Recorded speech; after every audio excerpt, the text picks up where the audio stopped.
Okay, we are live. I am here with Alexander Mercouris in London, the Oracle of London, and we are very happy and very honored to have with us the one and only Mr. Brian Berletic of the New Atlas. I will have all of Brian's information where you can follow him in the description box down below. I actually have that there right now. And when the live stream ends, I will put all of Brian's information as a pinned comment down below. Brian, thank you for joining us. It is great to have you with us today. Thank you so much for having me back on. I think this is my first time back on since the new year, so I hope everyone had a really good new year and other holidays. Thank you very much. And let's say hello to everybody that is watching us on Rockfin. Hello to everyone on Rockfin. Hello to everyone that is watching us on Odyssey and on Rumble. Rumble has a really nice design now. Looks really, really good. So in Rumble, you can actually now hit the like button. It is not a plus button anymore. So smash that like on Rumble as well. And on YouTube, hello to everyone on YouTube. Hello to our awesome moderators. I see Spartan Warrior Queen is with us. Peter is with us. And who else is there? Alan Watson. Hello to Alan. And I think that is everybody. GEC. GEC is also in the house. Great to have you with us as well. So hello to our moderators. Thank you very, very much for everything that you do. And I will now pass it on to Alexander and Brian so we can talk about those wonder weapons. Alexander, Brian, take it away. And who better to talk about wonder weapons than Brian? If you really want to understand about Western military deliveries to Ukraine, because that's, of course, what we're talking about, then I have to say straightforwardly, there is no better authority that I know who goes through this difficult businesses. I mean, I find it very difficult of churning through these Pentagon, plans every couple up, which come out every few weeks to send more and more Western equipment to Ukraine. And Brian is able to take us through that, explain to us what these weapons do and what they don't do, and why they are not, in fact, miracle weapons.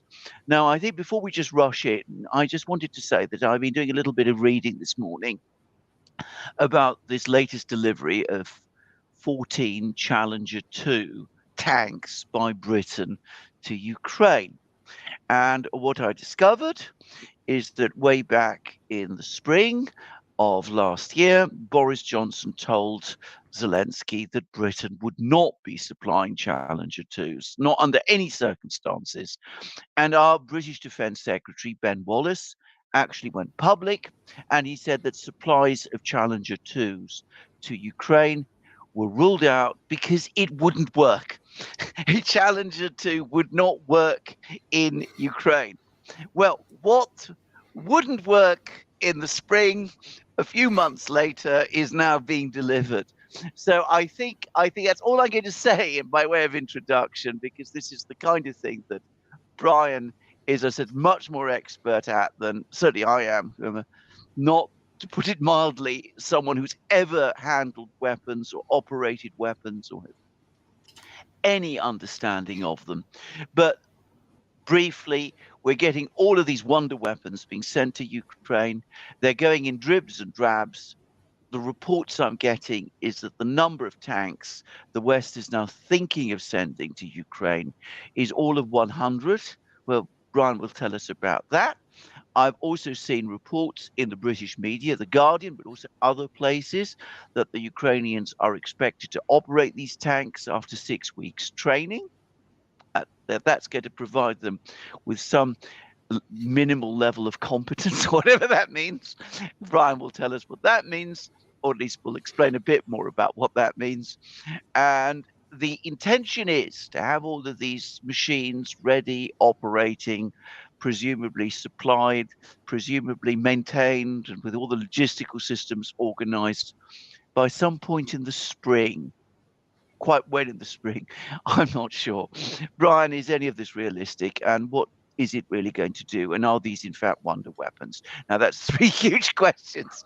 You can take them in time and let's have an actual discussion. But anyway, let's over to you, if I can say this. Well, I think people may remember all of us weighing in on HIMARS, the M777s, us and other analysts saying that it's unrealistic. It's not going to help them. It's not going to change the tide. And what's interesting is that after the Kherson and Kharkov offensives, people said, "Oh, Brian, you're totally wrong. HIMARS did change the tide." And yet here we are now talking about sending these tanks because once again we need to change the tide.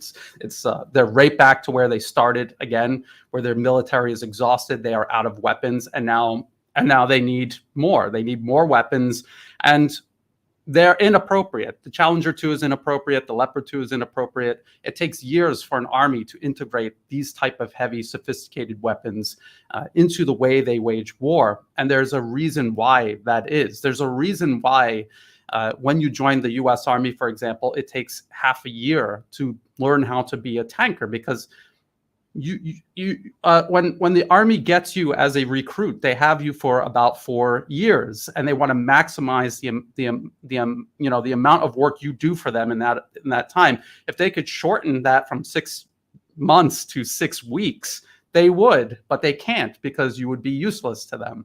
And so they're going to be handing these weapons over. Yes, you can train someone to drive a tank, fire the gun, and basically operate it on the battlefield, but not effectively in 6 weeks. They will go on the battlefield, they will be moving it downrange, and they will be trying to shoot things, and they will be picked off by Russian tankers and other Russian soldiers operating a vast variety of weapon systems designed specifically to destroy these tanks. They would be picked off. They will be eliminated, and the impact of these weapons will be rendered moot, just like the HIMARS and the M777s and everything else that they've sent. And part of the British weapons package was also 30 AS-90 self-propelled howitzers. This is Britain's own version of the M109, because even though NATO talks about compatibility, because of the corruption and the desire for British arms manufacturers to make money, they wanted to develop their own, with their own engine, their own transmission, their own fire control. So when you send these to Ukrainians, even if they've learned how to use the M109, now they have to learn how to use the AS-90 all over again. And the whole reason they're sending 30 is because Ukraine is continuously losing M109s. The US is sending 18 specifically for that reason. So this is a constant problem, and they're sending these weapons only because there is no better alternative. The alternative is leaving Ukrainians on the battlefield with small arms, rifles and machine guns, grenades. I have to say that I am astonished at how difficult it is, it seems, for many people in the West to understand this. There seems to be this general idea: if you provide Ukraine with tanks, they can just go ahead and use them the following day. I mean, that seems to be the operative assumption that a lot of people have.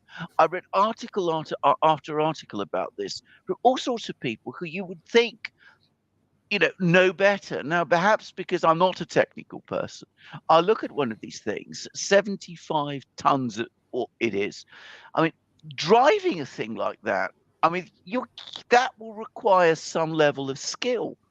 4 people operate a thing like this. Again, I mean, I've managed people in the past, presumably operating a tank which has a team of 4 people, one more, by the way, than Russian tanks do.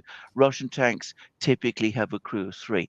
But operating a tank with a team of 4 people, it takes a very long time to get a team built around 4 people. You have to sort of get everybody to know each other well, to understand how the thing works, what it can do, what it can't do.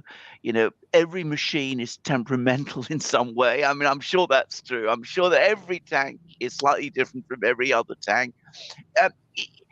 I mean, the idea that you could just provide these things so quickly and that it could somehow turn things round, and no one seems to consider maintenance or logistical things. Now, once upon a time, long ago, I used to do a lot of work with an industrial company, and they used to they used to involve a lot of that involved heavy vehicles, heavy, trucks and things of that kind. And I have some idea of how maintenance intensive those kind of wheeled vehicles are. This is a tracked vehicle.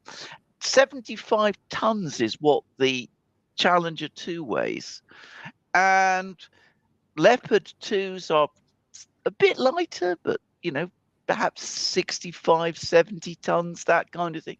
The maintenance demands of vehicles like this are going to be enormous. And, you look at Ukraine, you see pictures of the Ukrainian landscape, and you say to yourself, how is this going to work? I mean, it isn't going to work by any stretch. Now, as I understand it, and Brian, you're the person who understands this a lot better than us, these machines were designed to fight the Soviets in Central Europe, in Germany, basically. Germany is a very different landscape from Ukraine. It's heavily built up. There's metalled roads. There's lots of machines and, tools and warehouses, all that kind of thing. The roadways there are superb. There's the autobahns, all that kind of thing. This is about as different from the landscape of Ukraine as it is possible to get. So, I mean, I am just baffled by the fact, not the ignorance of people, because, I come to this whole topic with a certain level of ignorance, but at the lack of basic comprehension that people are bringing to this thing. I mean, HIMARS missiles, I can just about see how they could work. M777s, I could see how those could work. But these lumbering monsters, how are they possibly going to work? And even Ben Wallace, our defense secretary, as I said, was saying only a few months ago, it won't work. And yet here we are. Well, they're right. It's not going to work. They're going to send them. They're going to run into all kinds of problems. The media is going to try to paper over it as best as possible, just like with the HIMARS and the M777s. There's still people out there that believe they've turned the tide, even though at the exact same time they're saying, let's send tanks. We have to send tanks or Ukraine's going to lose, because again, they're right back where they started at this position of disadvantage, being disadvantaged here. You're absolutely right. The heavier a vehicle is, the more maintenance is required more often. And so you have these Leopard 2 tanks, you have these Challengers, the M1 Abrams. I believe that they all have, well, I'm not sure about the Challenger, but the Abrams and the Leopard have a power pack that they just drop in, and they can take it out because they have to be changed out so frequently when you operate them. And you have to have a special recovery vehicle for these tanks. They're much bigger than anything that Ukraine has been using up until now. And because Russia is taking apart Ukraine's power grid, how are they moving these tanks from Poland, presumably, to the front line 1,000 kilometers into the country? And then when they break down, the Ukrainians aren't going to be able to fix them. This is actually one of the things I did in the Marine Corps as electro-optical ordnance repairman. I fixed the fire control and optics on things like an M1 Abrams. I trained for 9 months to do that job. And then when I got to the fleet, I had no idea how to do anything. All I was able to do was assist the people who have been there for a year, 2 years or longer. And then after a year or two, okay, then I start to figure out how things can be done. So this is the problem that these Ukrainian soldiers are going to face operating them. They're going to have to send them back to Poland to be repaired. There's no way they're setting up maintenance facilities in Ukraine, because as soon as they do, Russia is going to shoot a cruise missile at it. This is what they've been doing. This is why things like the howitzers have been sent back to Poland. And we have articles in the Western media talking about how they spend all of this time out of action. They wear out, they break down, and they have to be repaired. And they can't be repaired anywhere in Ukraine. This is going to be a constant problem for Ukraine. I honestly, I don't know what else they could do. I mean, obviously, the logical course to take is negotiate, end this. Why is Ukraine allowing themselves to be used as a proxy for NATO against Russia? That is the only actual logical solution to this problem. Everything else is desperation. That is what this is. Sending so they're sending Bradleys, they're sending Modders, they're sending Leopards, they're sending Challengers up. So four different vehicles, and I've heard the British are sending these armored personnel carriers as well. So that's more added to this hodgepodge of equipment that they have. There's a reason why armies everywhere, east and west, they standardize, because the more standardized your equipment is, the more streamlined your logistics, maintenance, and sustainment is. And so Ukraine is doing the exact opposite. It is becoming more and more complex as this conflict drags on. So, yeah, I mean, it's compounding. The problem is compounding. Absolutely. I mean, the British vehicles, the tracked vehicles they're sending along with the tanks and the self-propelled guns are bulldogs. Bulldogs date from the 60s. Obviously, they've been updated since then. But I mean, if you follow the news in Britain, for example, lived in Britain. I mean, the Bulldog is actually quite a familiar vehicle in the British Army. It was introduced in the 1960s. It's our equivalent of the M113. Only, of course, it's steel. The M113 is made of aluminium. I mean, already there are differences, and it's not going to change anything on the battlefields. And it's an old vehicle, and there was talk about sending warrior infantry fighting vehicles, but somebody seems to have stopped that because, to be frank, we haven't got that many of them. We don't have that many of our Challenger 2 tanks, and that's the other problem, because this is now the other thing that's being exposed, because they're talking about sending 100 tanks.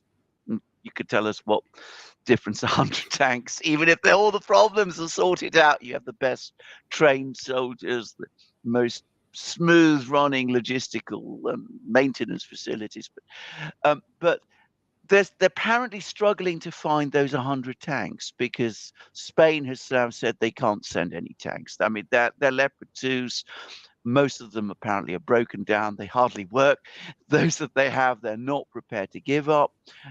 Finland has talked about sending some, but apparently there's pushback there as well. Each Finnish Leopard 2 has apparently a designated role, or at least that's what they're telling us. Britain doesn't have that many tanks either. Interestingly, France doesn't seem to be entering this game at all.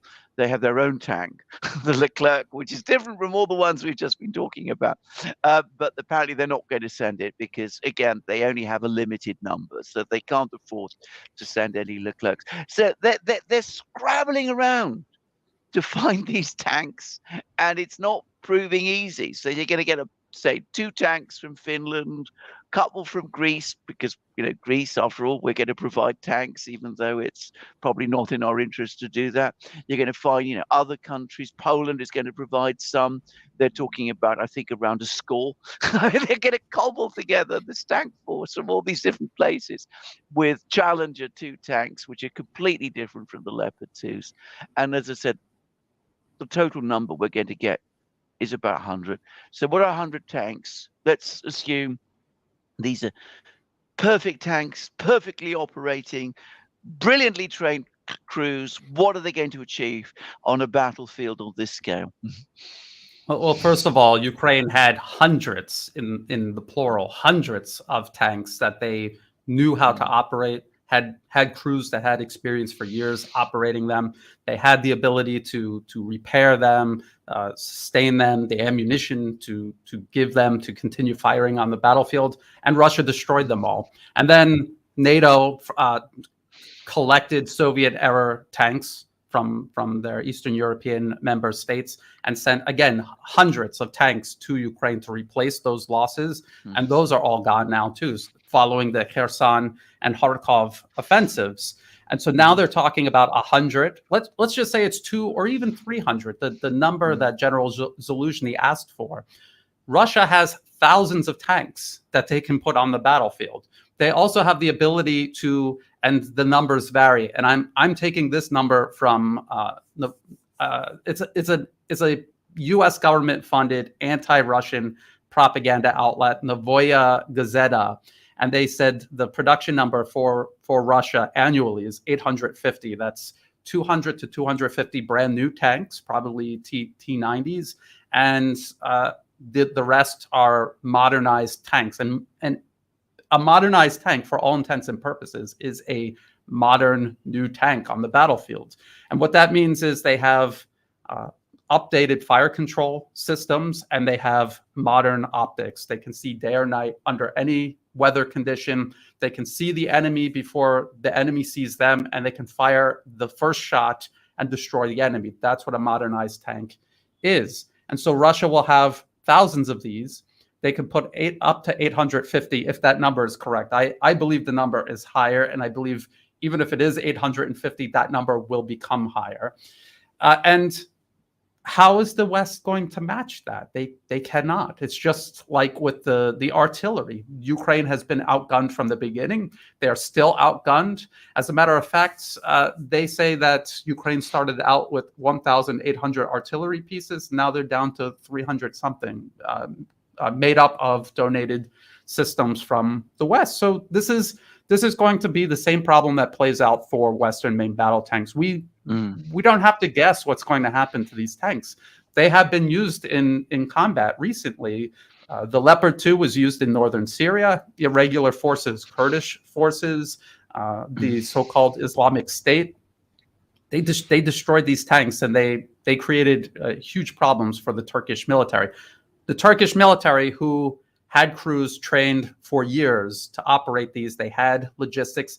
They also had the ability to operate, to conduct combined arms warfare. That means they had air power, artillery, infantry support, and the tanks all operating together. And they've trained to do this under much more ideal conditions than Ukraine can. And they still face these problems. The Saudis in Yemen, they had M1 Abrams. Okay, so this is supposed to be one of the best tanks. They have suffered losses to, again, irregular forces. Israel in 2006, they sent in their Merkava tanks into southern Lebanon, and Hezbollah used, and guess what? All of these irregular forces are using Russian-made anti-tank weapons.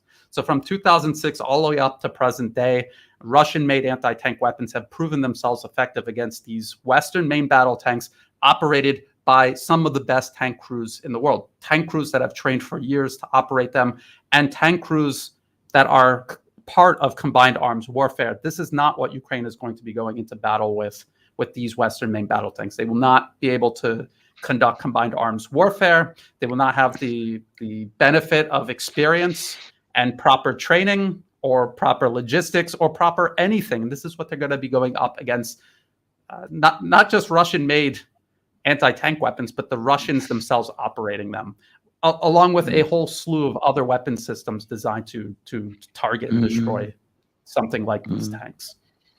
Absolutely. On the topic of tanks and machines being destroyed on the battlefield. Now, again, in Britain, there's been a lot of discussion about these self-propelled guns that we're going to be providing to Ukraine. All, as I said, 30 of them. Well, apparently there is a Polish adaptation of this British gun, a self-propelled gun, which is called the Crab. Now, the Crab, K-R-A-B, by the way, is apparently takes the turret of the British gun and it combines it with a South Korean, chassis, and but anyway, it has some similarities.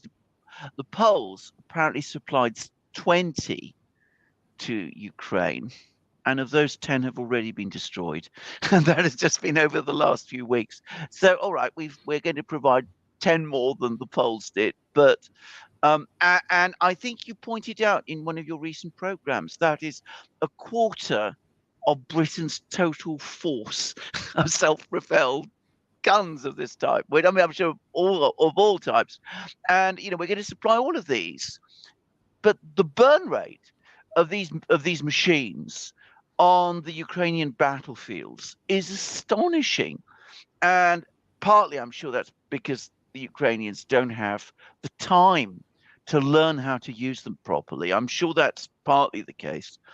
But regardless, I mean, this is an intense battlefield in which Ukraine doesn't have air superiority and all those things. And I mean, the fact is, 30 of these things isn't going to survive for very long. I mean, you've been saying this all the time. You talked about, Kherson, Kharkov, how Ukraine was burning through its weapon systems in these counteroffensives. Well, this is exactly what they're going to be doing again with all these machines. They're going to do the exact same thing, only it's going to be worse this time, because previously there were some Soviet era systems mixed in that Ukrainians would have been familiar with and would have been able to. But just as you pointed out, and I don't know if people realize this, but there are so many variants of the Leopard 2. So when they say they're going to send Leopard 2s, which variants are they going to send? And what are the differences between these variants? And then they're going to have to train crews to operate the different variants. And then, what if they get transferred to another Leopard 2 that is of a different variant? So you can see what the problem is. And the problem that we see across the Western media is that a lot of these people are completely ignorant of how any of this works. They're not interested. They want to push a particular narrative. But I think a lot of people watch movies, they see the hero jumping into any old vehicle and wiping out the enemy with it. It doesn't work that way. When you handle a real weapon, even something like a rifle or a machine gun, it is much more complicated than it initially looks. And there is so much to learn about it, to use it effectively. And you have to do absolutely everything, not just operate it, aim it, be able to adjust the sights to keep it accurate. And you have to continuously do that. And you have to practice to do that, to do it quickly. You also have to do maintenance, because if you don't do maintenance, it's going to break down. And if you're in the middle of a firefight and your gun jams, that's the end of you. And that's just with something, simple, relatively simple, small arms. Now we're talking about tanks. Now we're talking about something that if the track comes off of a Leopard, what are you doing with that in the battlefield? You need a specialized recovery vehicle to pull that out. And I'm not 100% sure that the Soviet era recovery vehicles that Ukraine may already have are capable of doing that. You could get another tank to try to pull it out, but then what are you doing? You're putting extra strain on the transmission that is going to wear that tank down much quicker. These were all problems that the Germans had during World War II, ironically. And it's unbelievable. It's hard to believe that people are going to do this again. They're going to do all of this all over again. History is replete with warnings against doing this, and yet this is exactly what they're doing. It's quite unbelievable, actually. It's not just unbelievable, it's also extremely cruel, because the people who are being asked to operate these things are being put in incredible danger, which is, so you're training people up to a couple of weeks to train, to operate these things. You're then going to send them into battle against a far more powerful military with thousands of tanks, as you said, thousands of infantry fighting vehicles, all these anti-tank weapons that you've been mentioning. The survival rates of the people who are going to be operating these things is going to be, well, so it seems, very short. And yet that is what you are going to do. I think that there is an obsessive aspect to this now. I have always understood. We've discussed many times, Ukraine clinging on to these places, fighting for every millimeter of ground, fighting from Solidar, fighting for Bakhmut. We've talked about this on many programs, suffering these enormous losses. We've discussed the rationales that might exist for this. But it does seem to me that there is an obsessive thing now starting to take shape, that people are becoming fixated in some way. And they're just throwing everything they can at a problem without really thinking through what it is actually that they are doing. And I read the British media, especially because obviously I live here. And I have to say that the lack of empathy with Ukrainians who are suffering in this war really staggers me. Yeah, it does, and you know, you see supposedly pro-Ukrainian voices across the Western media saying, you know, send these tanks. But then when you, just like you said, when you really actually think about what you're doing, is you're going to be putting young. I mean, these are people's sons. These are people's brothers, fathers, husbands. These are people that are going to their deaths, and we've seen that with the troops being trained by the British, and then they just get sent in. Their units get wiped out because this is not how you build an army. You cannot build an army like this. They are trying to do something that is impossible, that has been repeatedly proven impossible. So just think about it. In Kherson, the Russians were, and the Western media reported on this. The Washington Post, of all papers, reported on the lopsided nature of the fighting. And Russia could wipe out something the size of a company, a tank company, in about 1 or 2 days, maybe 3 days. You know, as they were sending these waves of tanks. And when you think about how hard it's going to be to sustain these tanks on the battlefield, you're going to have to imagine how Ukraine might use them. They're going to probably try to use them in a single thrust, because they're not going to be able to use them continuously on the battlefield.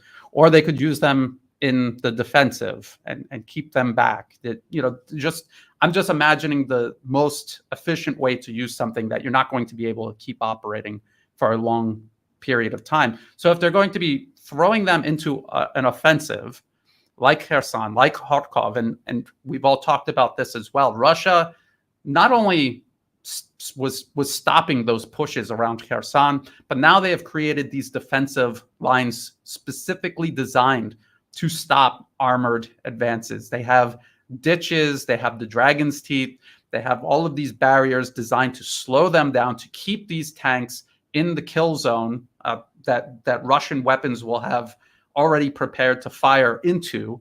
And they're going to wipe these weapon systems out. And then we're talking maybe 100, but let's say the number is higher. They're not going to be able to send another tranche that large. Again, the production numbers are just far too small. And Russia will be able to replace their losses. And so we see where this is all going. What is all of this about? This is about buying time. But buying time to do what? I honestly don't know.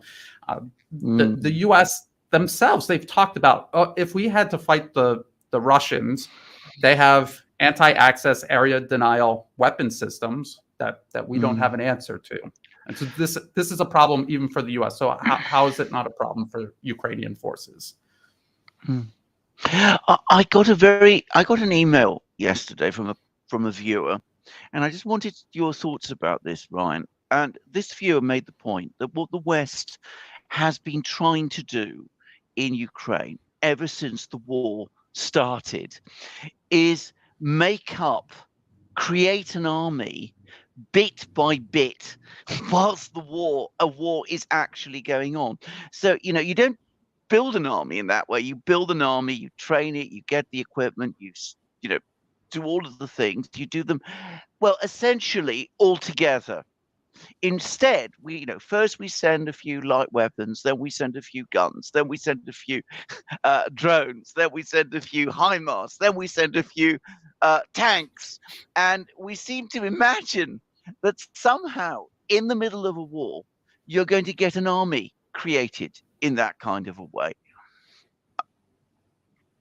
Yeah, well, think about it. How many times do we hear about the Javelin or the Stinger missile system nowadays? How often do we hear about it? We don't hear anything about it, unless we're talking about backfill orders that Western arms manufacturers are getting to replace them over the next couple of years, because that's how long it's going to take to replace what they have sent Ukraine. And Russia still, after sending all of those missiles, and we've talked about this, how, you know, if you send 1,000 Javelins, it does not mean 1,000 destroyed Russian tanks.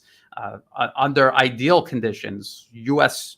Army soldiers with experience under training conditions maybe will hit a target 19% of the time. Ukrainians in actual combat are going to hit it much, much less. So they've burned through these weapons.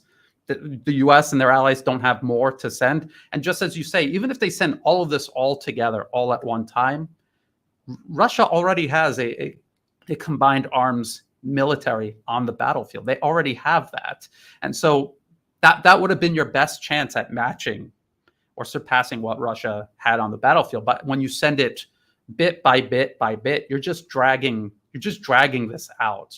You're dragging it out, and you, like you say, you're sending these people to their deaths because you are not giving them what they need to even stabilize the front line. So we were told that HIMARS, M777s, they changed the tide, and yet now we're watching Ukrainian forces fall back at Soledar. Yeah. It looks like they're going to be encircled at Bakhmut.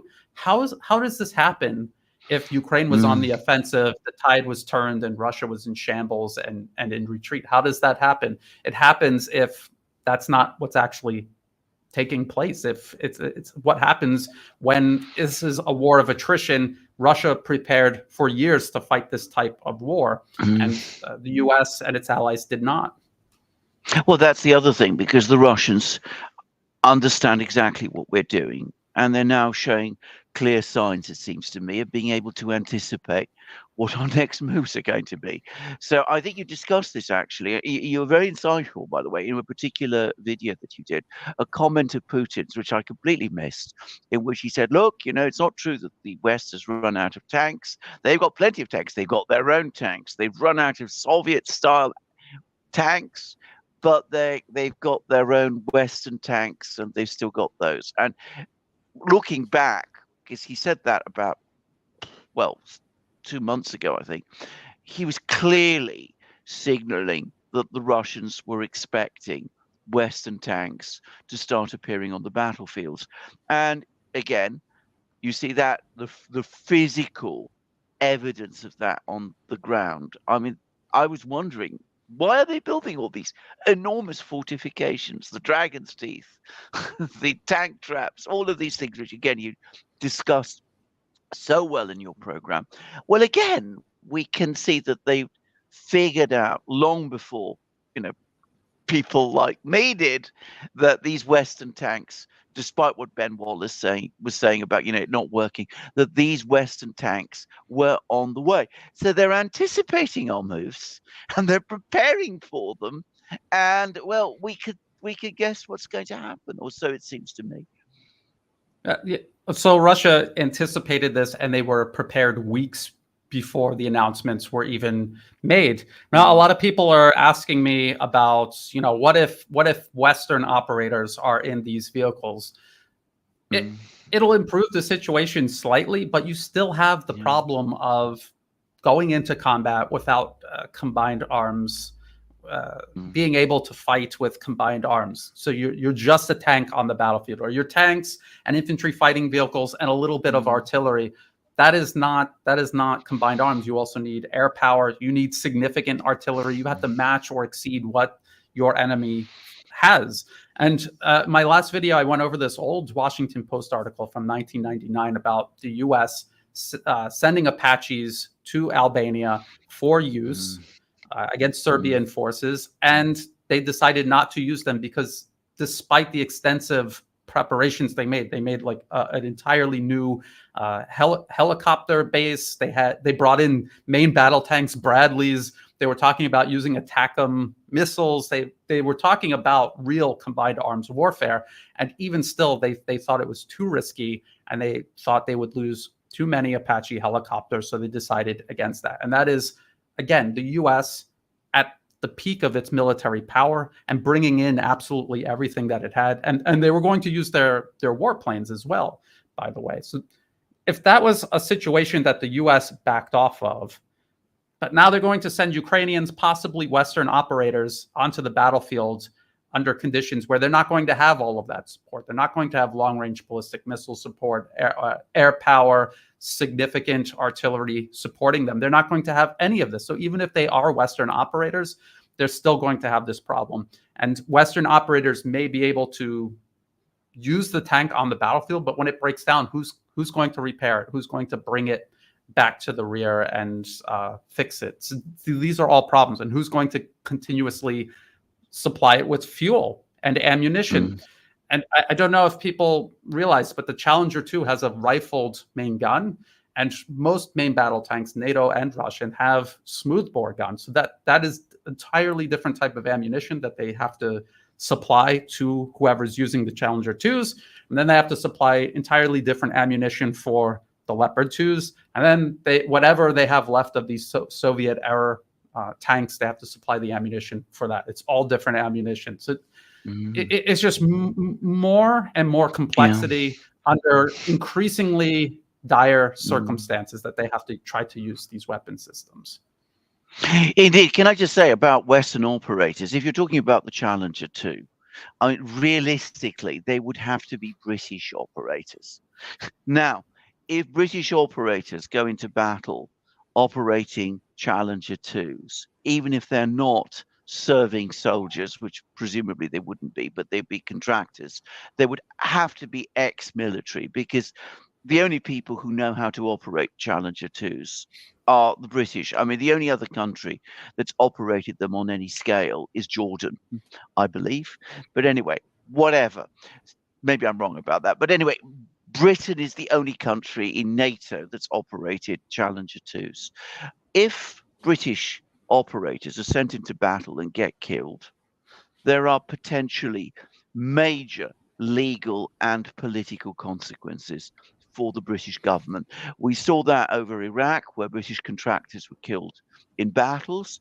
These people might come back, their families might come back very, very angry, saying you were sending our loved ones to their death. They didn't have proper air cover. They weren't properly supported. I think that if this is indeed what's going to happen, or if this is indeed the plan, then I would say that politically speaking, it is a high-risk plan. And if that's what the British authorities are thinking of doing, well, I have to say I'd be surprised, and it would point to a very high degree of desperation indeed. So I can't talk about Leopard 2s, which I suspect are somewhat easier tanks to operate, maybe, and probably there's a much bigger pool of people who can use them. But I personally would be surprised if it was British contractors operating these Challenger 2s on the battlefields. I think that, as I said, it would be too high risk for the British government to do, which again begs the question of why are these tanks being supplied in the first place? Well, something yourself and Alex have talked about many times during your updates. This could all possibly be leading to a direct intervention by at least some NATO members. And so we've talked about Poland, Romania, the Baltic states. Poland has Leopard 2 tanks. They're actually going to send one company 14 tanks to Ukraine. This is what they've said. You know, we see videos of these foreign mercenaries or volunteers, whatever someone wants to call them, on the battlefield. They're usually running away from heavy Russian fire. They have small arms. I'm sure that there's a lot of them who really wish they could get their hands on some heavier firepower. But again, it's not going to change anything, because they're in the situation they're in the first place, because Ukraine is not capable of supporting their infantry. If they cannot support their infantry, they cannot support main battle tanks. This is a problem that is not going to be resolved unless there is a direct intervention by Western forces. But we go back to Russia preparing for it. We go back to Russian production numbers based on what anti-Russian media have said versus Western production numbers. And we just add it up, and it just no matter which way you try to cut it, it does not add up in the West's favor. So it really is just a matter of how far they're willing to go to escalate it, how long they're willing to go to drag this out. And then at the end of the day, they're not just fighting Russia. This is about eliminating all peer and near peer competitors. There's still China sitting there. So even if they somehow manage to weaken Russia, not defeat Russia, but weaken them, they're going to rebound, because there's China there working with Russia. So I don't know where they think this is going, but they've done this. Afghanistan, Syria. Yeah. I mean, that's a good point. I mean, I'm glad you brought in China, because, of course, if you're talking about production numbers, we see that they're struggling to match Russia in production numbers for military vehicles, ammunition, weapon systems, you name it. But of course, China dwarfs Russia in that respect. I mean, you know, if the Russians can produce 850 tanks in a year, well, I'm not going to even try and guess how many the Chinese can make. If the Russians can produce 1 million rounds of ammunition a year, which is what apparently they were producing before the war began, I'm sure it's higher now. Well, I'm not going to even try to guess what China, with its vastly bigger manufacturing base, could do. And so again, one does wonder, you know, what are these people actually thinking? And I was, you know, listening to Colonel McGregor. You know, he did a program, and he was saying that one of the fundamental problems is that people in the West, leaders in the West, don't understand, haven't understood how hollowed out, you know, their manufacturing capacities have in fact become. They haven't really grasped this. They're still thinking back to a world which existed 50, 60, 70 years ago. And he made a very interesting comparison, which I have to say did strike me, which is that back in the 1920s, when Britain was starting to find itself in the same situation, the British were making commitments in all sorts of places, also making promises to come to the defense of all sorts of people in all sorts of places, without at that point understanding that they were lacking the capacity to fulfill all these promises. That by this point, the British industrial base was simply not big enough to try to fulfill the demands that all of these commitments were making. And I wonder whether at the end of this war, this is something that Western leaders are suddenly going to understand, and what the effect on them of that is going to be. It really is. I mean, Yeah. I've talked about it. You've talked about it. Many people are talking about how out of touch with reality Western leadership is. Industrial capacity, and now the Western media is talking about this. This is not something that you could just flip a switch and expand overnight. It takes years to do it. And it's not just about creating more space in your factory, expanding the physical size of the factory, bringing in additional equipment. That takes time. But it's also about the human resources. You need trained workforce that has experience doing these things. And in the West, they have neglected that severely. And that is something that takes even longer to cultivate and expand over time. And so we were talking about China. In China, they have a huge pool of talent that knows how to do different types of different skill sets needed for manufacturing, from design to actual fabrication. And that Novoya Gazeta article was trying to mock Russia about how their main battle tanks are being assembled manually on the assembly floor.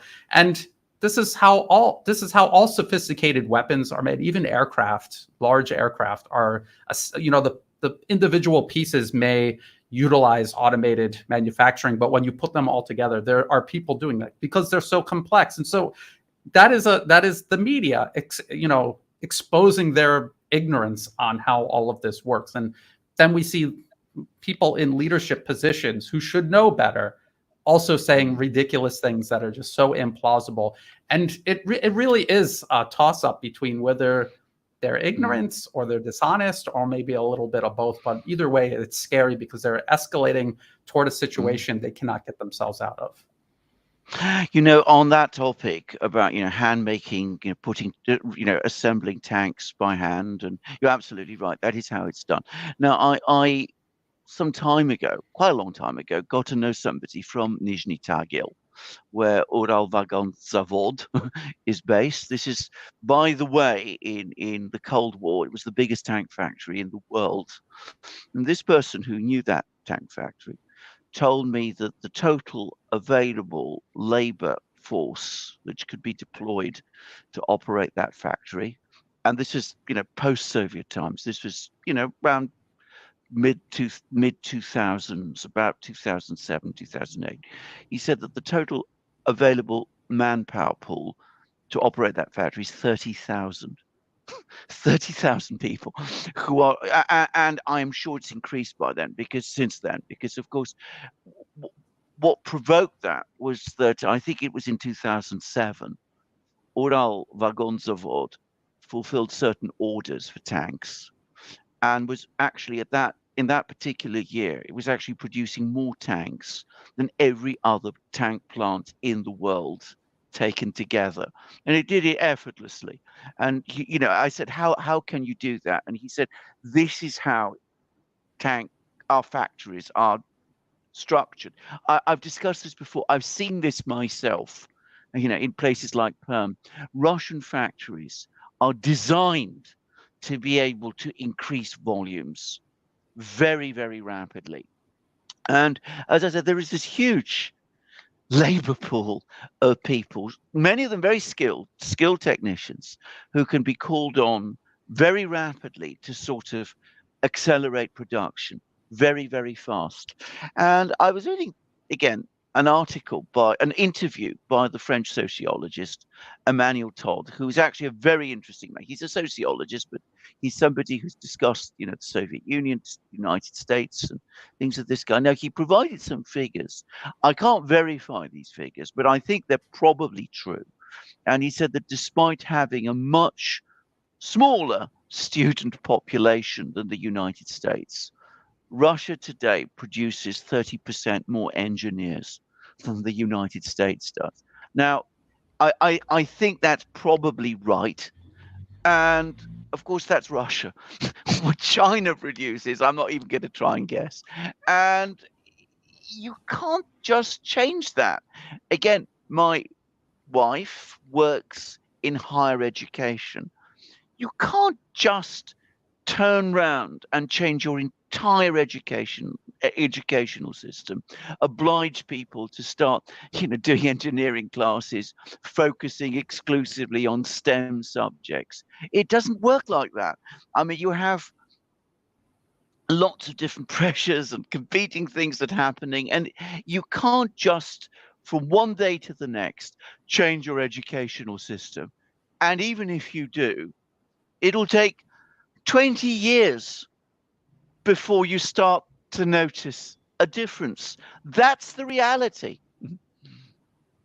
It absolutely is. I was reading The Russian Way of War. This was published by the U.S. Army University Press, and these are two men with a military background. They also have studied the Russian language, and they were talking about the structure of Russian education and how before they even get to college, they've taken courses in things like welding and machining.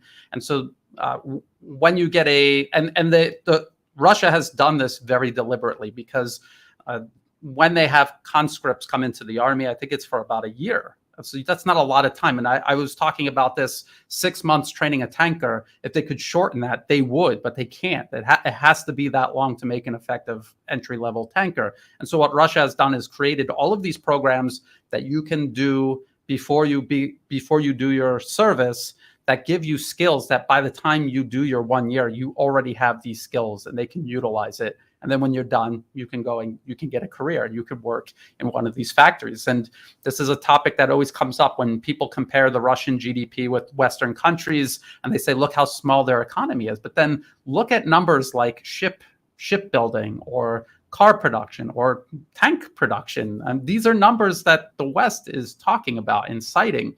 And it is just so much larger than any one of these Western countries. And even when you combine Western countries, it's very significant. So, and you're absolutely right. It takes years and years and years to do this.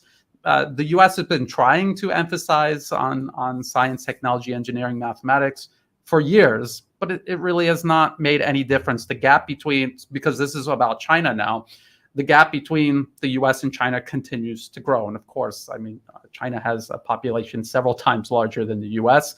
They already have this in place. They continuously invest in it. There's no way the US is going to catch up. And then for Russia, they have maintained that structure of imparting vocational skills on young people so that when they reach the workforce, they have real tangible skills where they can do things like work in a factory and make physical things. And when you add all of this up together, you get what we see unfolding on the battlefield in Ukraine. You get one side that thinks they can spin their way to victory, and the other side that actually prepared for this fight for years and years, and they have a structured society for decades designed to win a war like this. Alexander, you're yeah, sorry, I'm unmuting. Your very latest video, which I have to say, I mean, I watch all your videos, and I think anybody who wants to understand this war should do so. Can I just say that? But your latest video, you're providing tank production numbers in the United States and in Germany. And again, to be honest, I was stunned. I mean, you know, again, the extent to which this is atrophied in countries like Germany, struggling to produce, you know, I think it was just over a score of tanks a year is perhaps what Rheinmetall, one of the great industrial behemoths of the past, would be able to do. They can't even refurbish, you know, a couple of old Leopard 2s. It would take them a whole year to do it before they were ready to be sent to Ukraine, and there's problems with the guns and all of that. So I said to myself, well, let me look at Britain. And what did I find? We had two factories which were involved in tank building, one in Leeds, one in Newcastle. Factory in Leeds closed some time ago. So that capacity doesn't exist anymore. And the one in Newcastle apparently just ticks along. And that's why there's a desire to keep it going. But basically, we cannot make new tanks. Not quickly. I mean, you know, perhaps if we invested, if we built up the industrial know-how to do it, we could do it. But at the moment, Britain just doesn't have the ability, certainly not within any time frame that Ukraine could use, to produce tanks. And in fact, what we're doing, because we need to have a more advanced tank fleet than the one we have at the moment, is we're going to renovate the Challenger 2s. We're going to make them into Challenger 3s. We're going to do all kinds of things to the Challengers to make them a little better. And in order to do that, we have to cannibalize some Challenger 2s to provide parts for these new Challenger 3s. And the numbers, the total tank numbers as a result, are going to fall significantly. We're going to be around 150 tanks at the end of this process, or so it seems. So it gives you a sense of the industrial atrophy that we have seen. And of course, it is because the economic system that we have in Britain and in the United States increasingly, and I suspect before long in Germany as well, simply doesn't incentivize manufacturing and production. That's not where people go if they want to make careers. And I think that's, unless you change that, unless you change your entire economic system, you're not going to succeed in persuading young people to focus on STEM subjects to the extent that governments want them to do. Because ultimately, why would they want to? Why would they want to train as machinists when it's a dead-end career where there isn't very much demand for it in the West today? And when in Western society they promote a lifestyle of getting rich quick, getting a maximum amount of money for the least amount of work, and machining is hard work. Working in a factory is hard work, and people don't want to do that. And so what you were talking about, the Challengers, it's perfectly legitimate to take old tanks and modernize them and like the the T-72s and even T-90s, they are upgrading those and modernizing them, and they're perfectly fine on the battlefield. The problem is you can't do that if you're going to start sending your tanks to Ukraine to be destroyed by Russian forces. You're shrinking the pool of Challenger 2s that you have to use for this program. So whatever they planned on having, they're going to have fewer than that. And now that you bring this up, so say the UK has somewhere around 200 something Challenger 2 tanks, and however many of those are actually combat ready, how many do they actually have that they can spare to send Ukraine? If this is their plan to use them for the Challenger 3 program, how many do they have to spare? And by the way, this is something that many other countries are doing with their Leopard 2s. This is what the Leopard 2 is. It's constantly being upgraded. They take the tanks, they disassemble them, they put them back together with the new components, the new systems. That is how they're upgrading their tank fleets. How are you going to do that if you send them to Ukraine to be destroyed? So I was going to say that it's demilitarizing Ukraine. It's also very clearly demilitarizing the rest of NATO. Absolutely. Now, I saw figures again for the total size of the Leopard 2 tank fleet. It's apparently 2,300 tanks. Apparently 500 of those you can ignore because they're basically not fit for use. And apparently that's true. A lot of the tanks in Germany and especially in Spain are not fit for use. Some of them, as you correctly say, are older variants. They're not apparently fully interoperable. There are interoperability problems, and countries are very unwilling to part with these tanks, many of them, because they don't have that many tanks by themselves. So you're going to have problems there as well. Well, we've been talking for an hour, Brian. I think this is a good moment for me to switch over to Alex. And Alex undoubtedly has things he wants to discuss, and no doubt we'll have some questions. So, Alex? Yeah, you guys have time, 30 minutes to go through some questions from the viewers. Sure. Is that all right, Brian? Yes. Yeah. And real quick, before we get to the questions, I saw a lot of people in the chat talking about the latest missile strike, Brian, and the news that Russia jammed a lot of the radar technology of Ukraine. Have you heard about that? No, I haven't heard about it. Yeah, I heard this claim, but I don't know. And Alexander, actually, in your update about the missile strike, you were talking about these ballistic missiles, and what they do is they come straight down, and so it's very hard for their air defense systems to do anything about them. And that might have been what the problem is. There's also the problem of Russia gradually destroying all of Ukraine's radar sets. So, I mean, the number continues to dwindle. As it dwindles, your vision of the total battlefield continues to fog and dissipate. Okay, great. So let's get to some questions. We'll get to as many questions as we can, and whatever questions we don't get to, we will answer all of them in a dedicated video. And let's start with Raphael, who says Russia was never afraid of NATO and the US.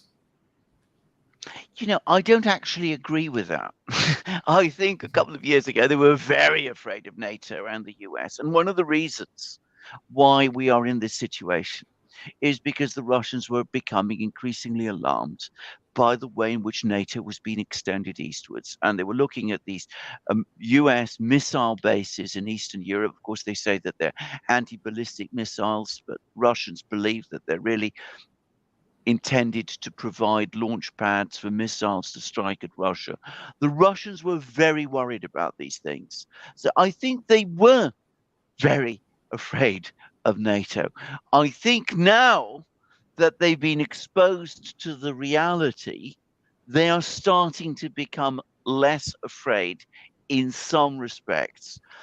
But that's been one of the consequences of this war. And I agree with that. This is why there is this war in the first place. The U.S. and its allies were deliberately, openly encircling and attempting to contain Russia and also China. And they were overthrowing the governments of nations right along Russia's periphery, including Ukraine. And they were openly talking about this in the Atlantic Council for years and years about how they were going to do the exact same thing to Russia. So Russia understood this as a threat. They may not be afraid in the sense of afraid to do something about it, because they most certainly are doing something about it. But the threat was real. They realized it was a very real danger. This is why they're reacting to it. Right. Yeah. Here's an interesting comment from Commando Crossfire. At this point, Russia is not just a country. It is an idea, a hope. The idea that all men are created equal and by God's good grace. Do you want to know why Russia won't lose? Because ideas are bulletproof. Interesting. They used to say about the United States. Yeah. Well, absolutely. I mean, it'd be interesting to have one. We have often said that, the Soviet Union is becoming America, and Russia is becoming America. It's almost as if the two countries are switching places. Well, I wouldn't go quite that far, but again, I was following Colonel McGregor here, and he was talking about this and about the fact that Russia today has a degree of cohesion, which the United States is and Western countries generally are starting to. Oh, well, not starting. I mean, they have, to a very great extent, lost, and I think that is true. Just No says why Russia is not using an EMP. Nuke an atmosphere to create an EMP in the area where there is a lot of Ukraine equipment is concentrated. Brian, do you know what this is? Because I have no idea what this is. Well, it's an electromagnetic pulse from a nuclear detonation, and the obvious answer of why Russia would not do that is because it would be perceived as a nuclear strike. Yeah, right. Exactly. Irish Partisan says, what do you think of the sudden resignation of Vietnamese president Wen Jan Phuc and a number of senior government ministers today? I think it signals realignment of Vietnam towards Russia and China. Right. Well, it wouldn't surprise me at all, but this is the first I've heard about it. So I am not going to comment about something I know virtually nothing about. Yeah, I will have to look into that. I have been tracking U.S. interference in Vietnam's internal political affairs. They have the NED chipping away, or trying to, at least in Vietnam, just like everywhere else. And it really is a tug of war, trying to get Vietnam to be a belligerent toward China against its own best interests. Yeah.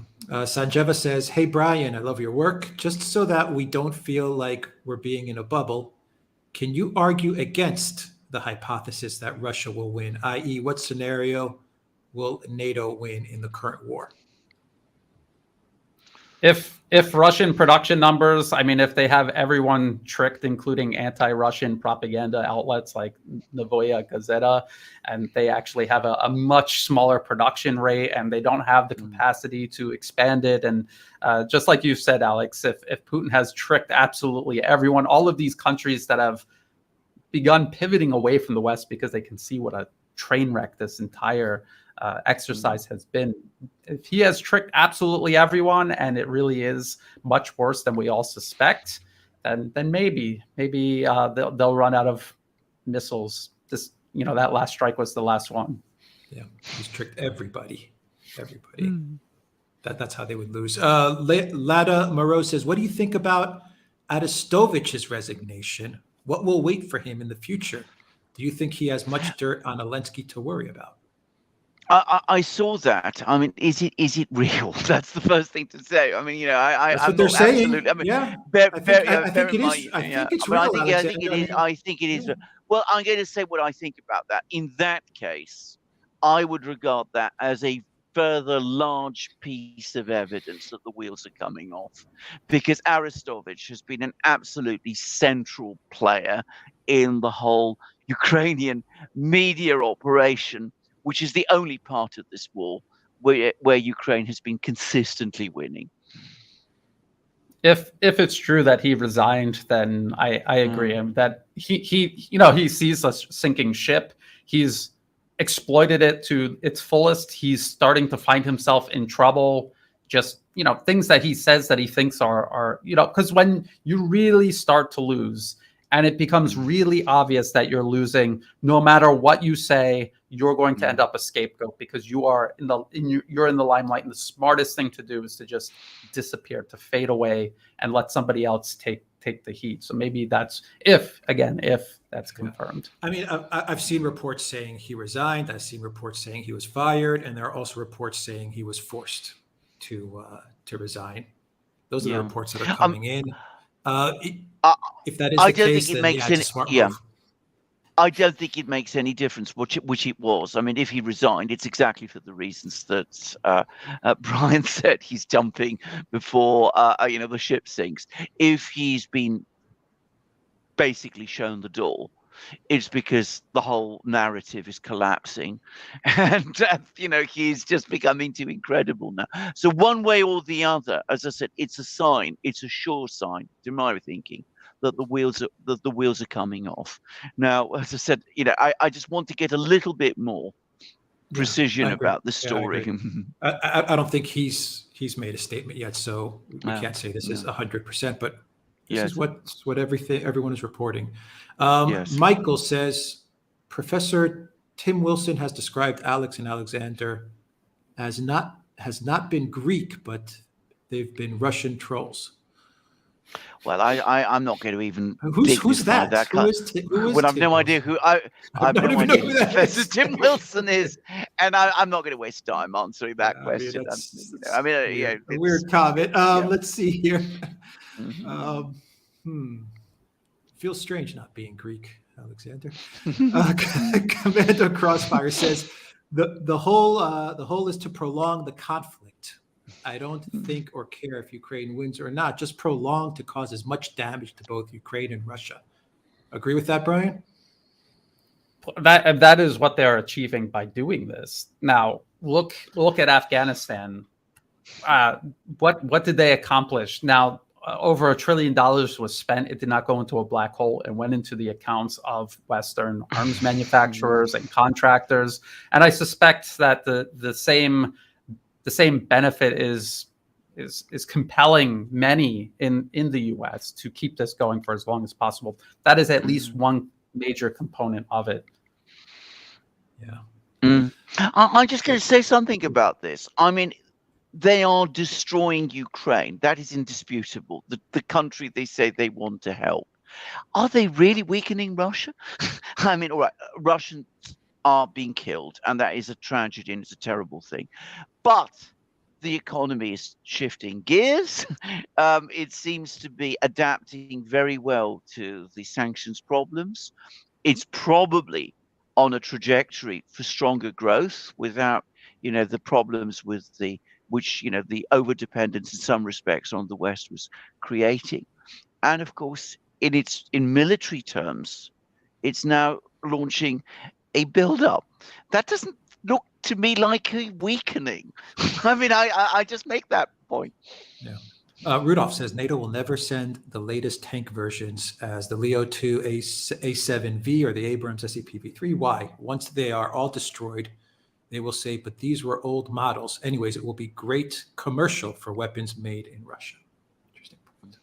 That is true, and that this is the reason why the U.S. isn't sending the Gray Eagle drone, because they knew that it was going to get shot down. It would end up in the hands of Russian engineers, and this is the case for many weapon systems. So but sending the Challenger 2. I don't know if they're going. I mean, are they going to take the Chobham armor off? They have this classified armor on these tanks. Are they going to take it off before they send it to Ukraine to get captured by Russia? I don't know. Well, there's a whole article about there's a whole article about that in the Telegraph today. I think I sent it to you before, but saying it'd be an absolute disaster if a Challenger 2 fell into Russian hands, because they'd get to know all about our Chobham armor and our sophisticated electronics, and clearly somebody thinks this is a very bad idea. Yeah. Andre says Arestovich resigning means nothing. Remember, he already resigned on January 17th of last year. Well, as I said, I will wait to see if it really has happened. Let's wait and see. Yeah, let's wait and see.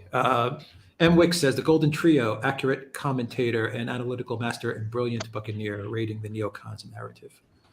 Thank you, M. Wick, for that. Fantastic. Super chat there. Let's see here. Where are we? One sec, guys. Got a lot of questions to go through. Sanjeva says, present Russia, unlike in World War II, has an aversion to taking casualties for good reason. Most Russian families only have one kid. Do you think this puts them in the back foot? How can they compensate for this? Well, I think that there's a misunderstanding, first of all, about the Second World War. I don't think the Russians during the Second World War were heedless of casualties. I think there's been a lot of discussion, studies about how the Red Army fought in the Second World War, and there's a lot of myths still.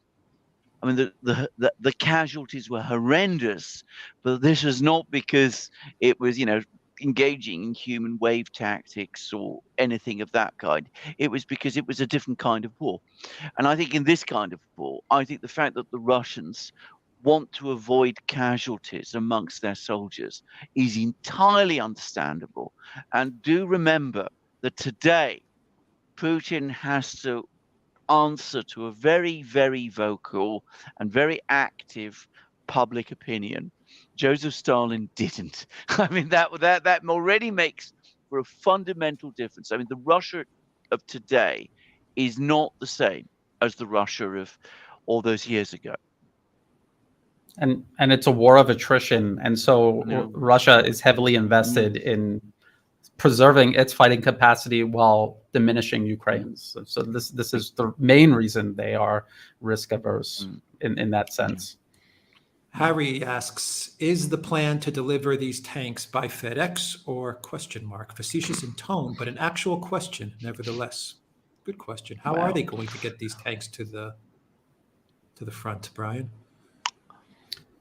Well, I mean, normally they would send them by train, and then they would have to disperse them by flatbed trucks. And again, because Russia is hammering the power grid, and the railway uses electric locomotives, that's going to complicate it. It's going to complicate first sending them there in the first place, and then sending them back and forth for maintenance. And then I want to explain the reason Russia doesn't blow these things up when they cross the border is because the border is very far away from where Russia is. They can launch a cruise missile. It takes time to reach there. By the time it reaches there, is the target even going to still be there? So you have very few opportunities and few options to hit a tank as it's crossing the border. As it gets closer to the front line, your options broaden and your opportunities broaden. And this is exactly how Russia has been destroying wave after wave of equipment that the West has been sending Ukraine. They're going to do the exact same thing with these tanks. It would be much easier and more efficient to destroy them closer to the front line than as they cross the border. But taking out the power grid is going to complicate that. A different perspective says the machine is a vampire, an inability to self-reflect, and can only exist at man's expense. Iraq, Afghanistan, today Ukraine, tomorrow Poland, UK, eventually LA. West citizens' behavior is an eerie like the Germans in World War II, blinders. Well, I think that's, that puts it very vividly, but there is a nihilistic side to all of this. Of that, there is no doubt. I mean, you only have to look at the pattern of the consequences of Western policy over the last 30 years to see that. 437, thanks 1138 says, I was an M1A1 tank commander. Takes 2 hours to show how to operate it, 6 months to not break it by accident, and a year to be moderately very effective. Idiot proof, but not a veteran maker. I have a story. The first time I went into an M1A1, because the U.S. Marine Corps never got the M1A2s, there was 3 of us in there with a army. It was an army sergeant that was showing us everything inside. And my one buddy almost got his arm taken off by the ammo door, because it'll detect your arm and bounce back at a certain distance, but when it gets too close, so the sergeant had to yank him out before he lost his arm. And then my other buddy almost dropped the gun breech, which weighs, I mean, it's just a giant block of metal. He almost dropped it on his knee, and that would have completely destroyed his leg, and the sergeant had to grab him. So just those few minutes we were in there for the first time, 2 of us almost got maimed permanently. That these things are extremely dangerous. They're extremely powerful, and they're just as dangerous to be inside as they are to be on the wrong side of the gun, because everything about it is business. It's the pinnacle of armed combat, in modern times. And the same goes for Russian tanks as well. You have to know what you're doing. You cannot just jump in these things. It's not an episode of G.I. Joe. Peter Sukledis says, brilliant analysis as always. Quick question. The impact of the ground turning to ice for either side vis-a-vis the melting in the spring. Is this urgent for Russia to push forwards? Thanks again. Love you guys. I don't think we know what the plans are. But yeah, mate, Brian, go ahead. Yeah. Well, I was just going to say, pretty much, we don't know. I'm kind of 50-50 on whether Russia is going to launch some massive offensive, or if they're just building up these forces to exploit a significant collapse in Ukraine's fighting capacity. This war of attrition seems to be working for them. This methodical, incremental inching across the battlefield while sucking in all of Ukraine's forces. I mean, I don't even know why they would take the risk of launching an offensive. It's because there's a lot of unknowns, but we just have to wait and see. And the weather is a factor. But ultimately, if it doesn't work out for the winter because the weather's not cooperating, then they will adjust those plans accordingly. Yeah. Just to say about that, I agree with that assessment as well. By the way, just to say that, there's been a report from a Spanish journalist, and he's talking about the huge numbers of troops and machines that Ukraine has deployed to Bakhmut. I mean, apparently the whole area is saturated with Ukrainian soldiers. So they're still being drawn into this. Why go on an offensive? It's coming to you. Well, exactly. It's coming to you. Exactly. Yeah, it doesn't make any sense. Yeah, I agree. Elena Diaz says, what do Russians say when German tanks, again, are being used against them? Is it any discussion about it in Russia? Do Germans realize the optics of this in Russia? Do they care, given their history? I don't know about Germans, but absolutely correct. This has been widely commented about in Russia. The German tanks, that they're going to be facing German tanks on what they regard as their own territory again, and that there is a lot of comment about this. There's also some anger about it because, of course, there was all this feeling that after the 1960s, relations between Germany and Russia had been sorted, at least to a certain extent, that there'd been these joint commitments to put the past behind them. And of course, now they find themselves again fighting German tanks. So, this is something that the Russians do talk about. It's all over the media there. Whether the Germans understand it or realize it, I just don't know. And whether the Western media wants to admit or not, a certain ideology is highly prevalent in Ukraine today. It does exist, and history is going to look back and recognize that.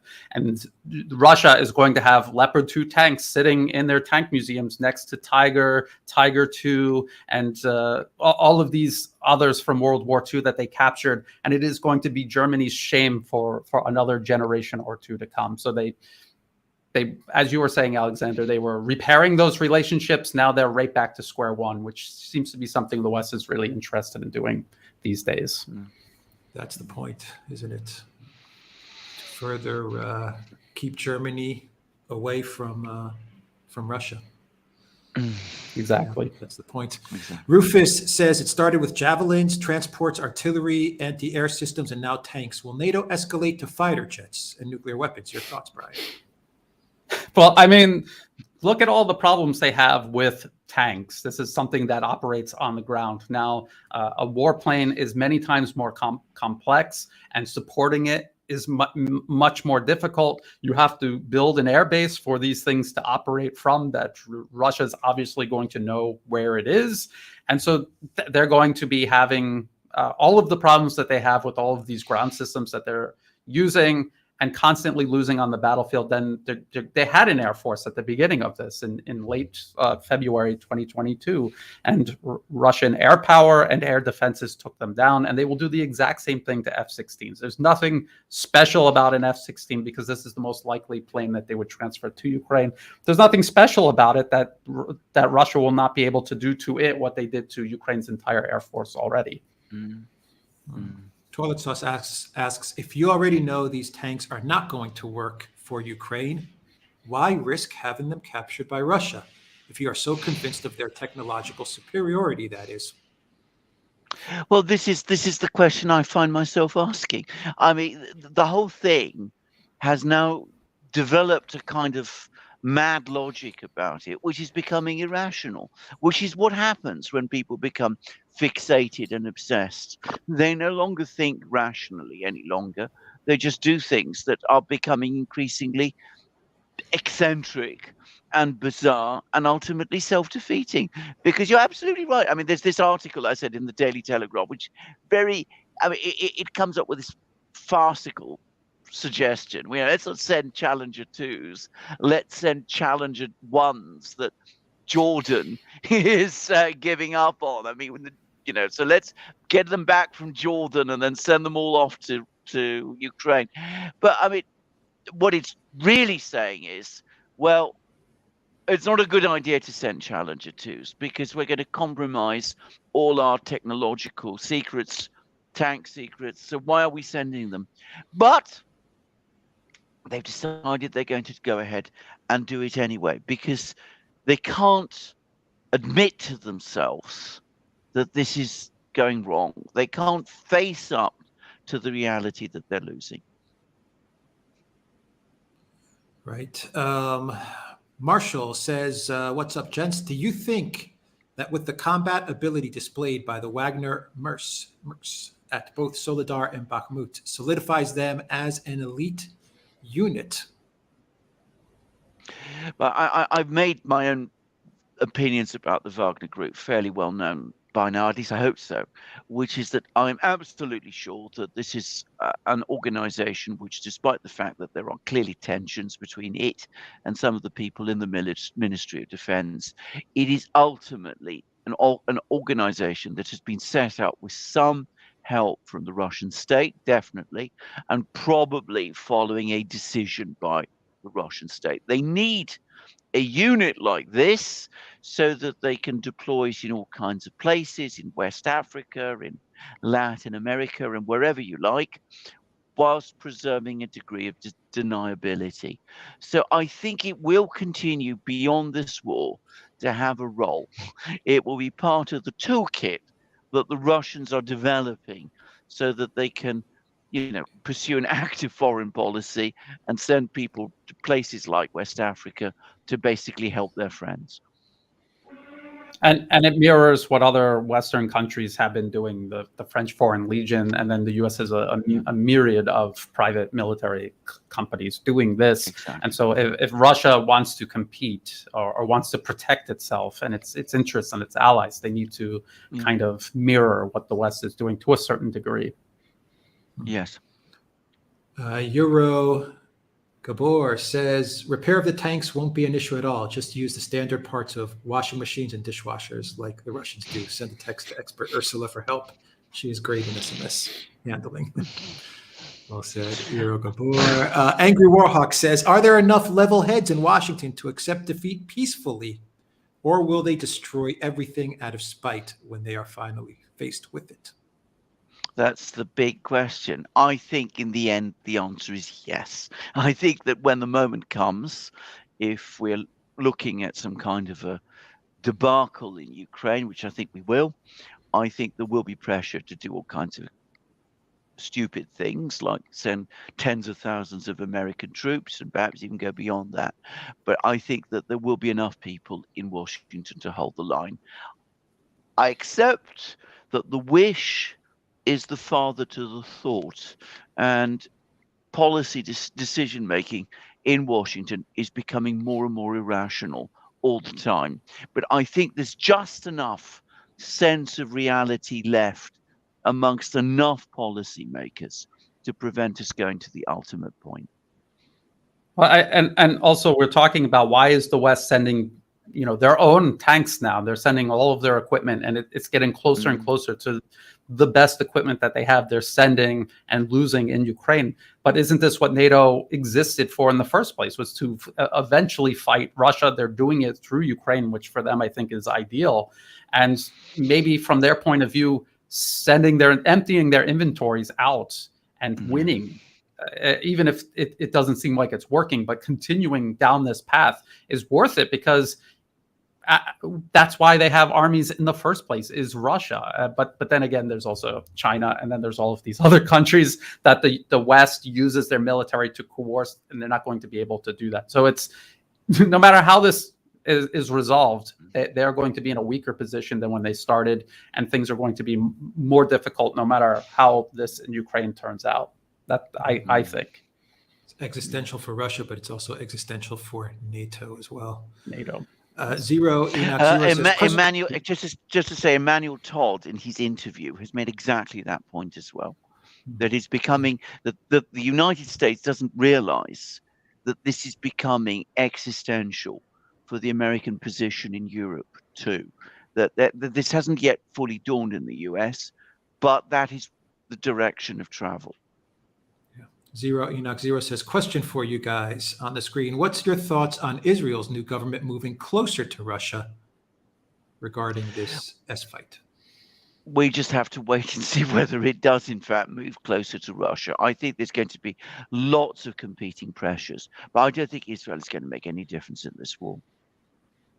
And I just would like to say, Israel, Saudi Arabia, many other nations that we perceived as being close U.S. and Western allies, we're going to see them pivot away as the West implodes on itself and resorts to irrational thinking and self-destructive behavior, and that then they see Russia and China rising. It's self-preservation. You're going to want to pivot in that direction, and so I think people who think Israel is connected, at the hip with the West, I don't think so. I think they will pivot eventually out of self-preservation and common sense, hopefully.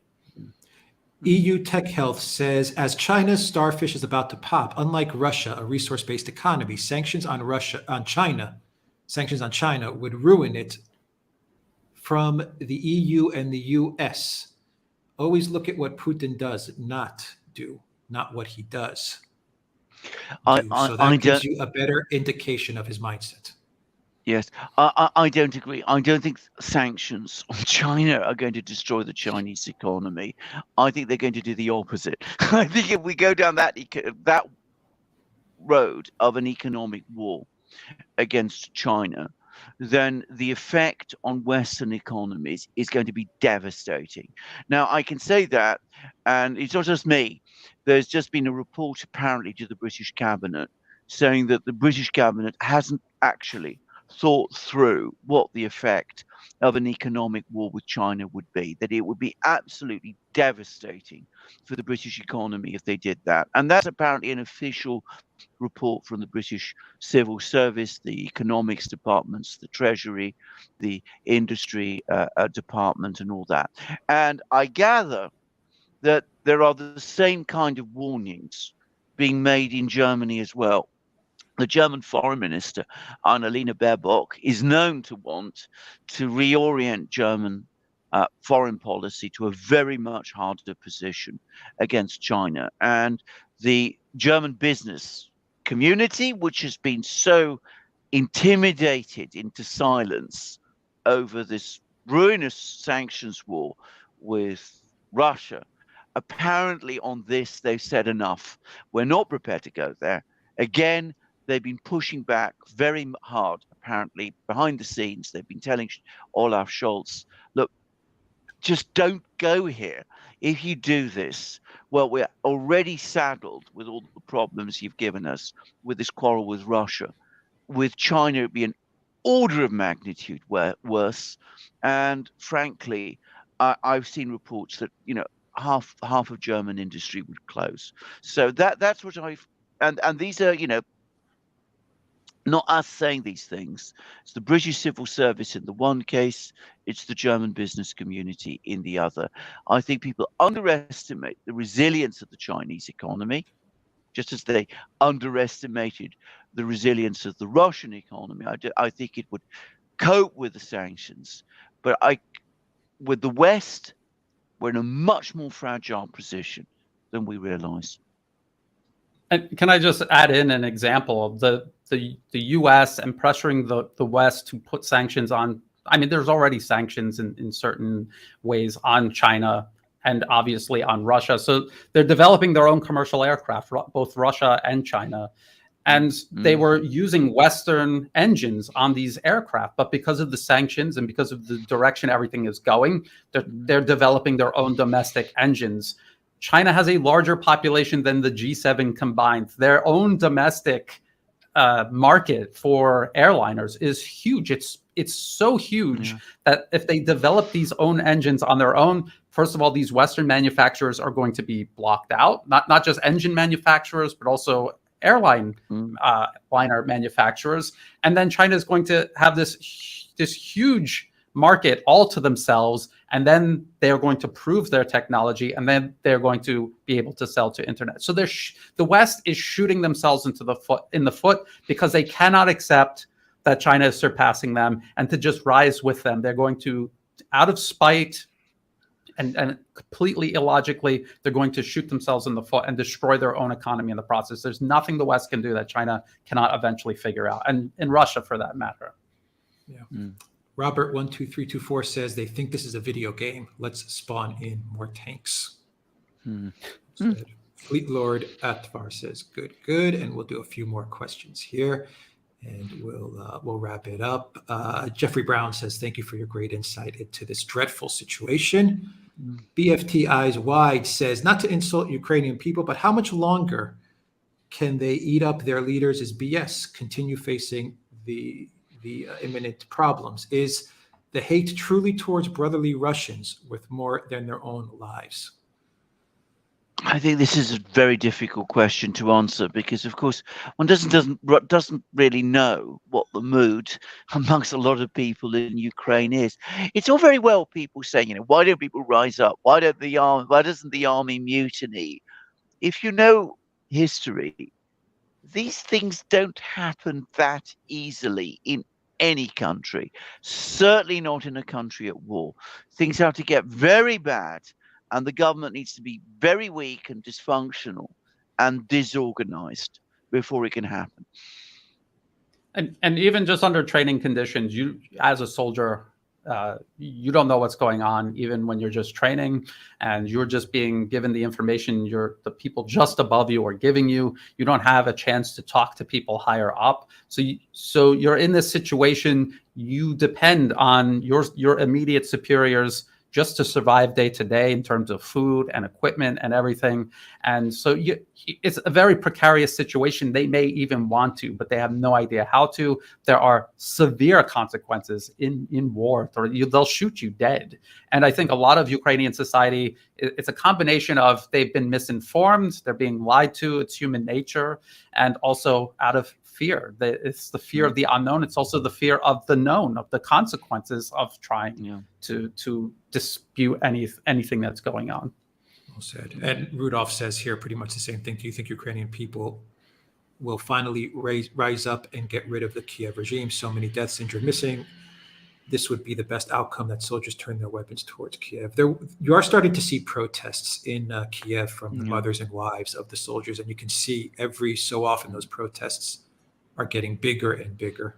But it's going to take time before this happens. Yeah, I think we're very far from the point where that develops into a serious threat to the government. I mean, to be frank. Yeah. Sparky says, even sensible policymakers in DC get most of their info from the mainstream media. The sensible can be misguided. Well, this is true. I'll say the policymakers here get pretty much all of their info from CNN and the New York Times. Mm-hmm. It's alarming. I mean, even here, I'm in Thailand. I've some people that I've talked to, they ask me questions, and I just wonder why would you ever ask me that question? How do you not know that's just CNN lying? How do you not know that? And it's extremely alarming, because that means so many people who are sensible generally, and generally people who are looking out for the best interests of the people in their country, but they're just getting the wrong information, and they don't even second guess this. Oh, it's CNN, it's BBC. Why would they lie? I don't know. I don't know what the answer is to this, except for us to continuously try to break through that wall. Yozeki wants to know, could Alexander give the spelling of the name of the bloke who broadcasts in Sevastopol, Crimea? It sounded like Boris Rozhin, R-O-Z Rozhin, R-O-Z-H-I-N. But if you want to find his site, then it's Colonel Cassad, C-A-S-S-A-D. Okay, I'll add that in the chat real quick. Max G99 says, any thought on the Poseidon real-life damage capacities? Also, I heard Scott Ritter mentioning the end of us if the conflict reaches nuclear. I saw conflicting reports maxing casualties at 1 billion. Any thoughts on this?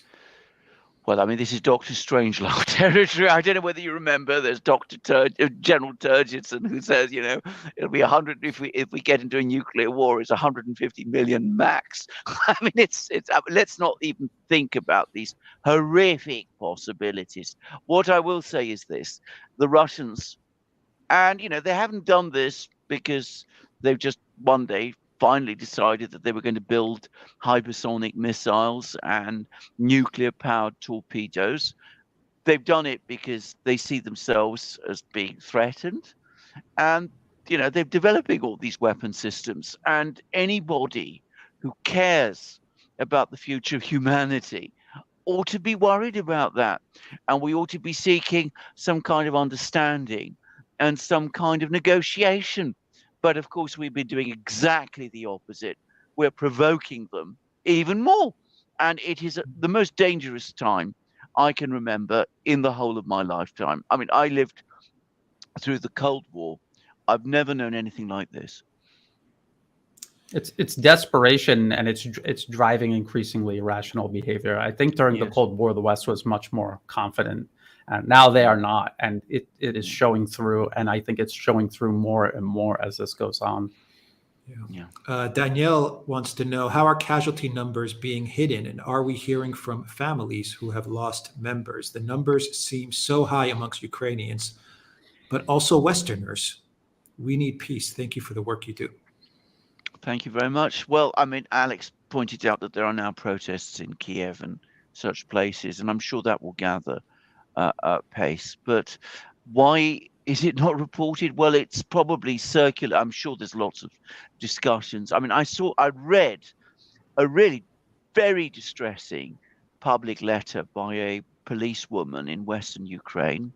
And then there was an even more agitated public letter by somebody whose loved ones was in a Ukrainian brigade. And, you know, they were very distressing reading. So the people are aware of this.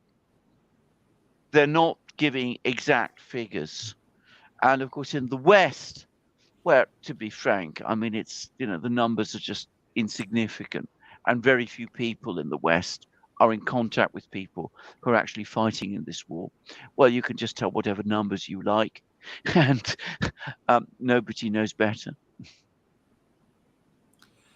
From Island Popsicle, I doubt the rest of East Asia would be happy with Japan rearming. They have long memories. Just another example of the West's misguided ideas.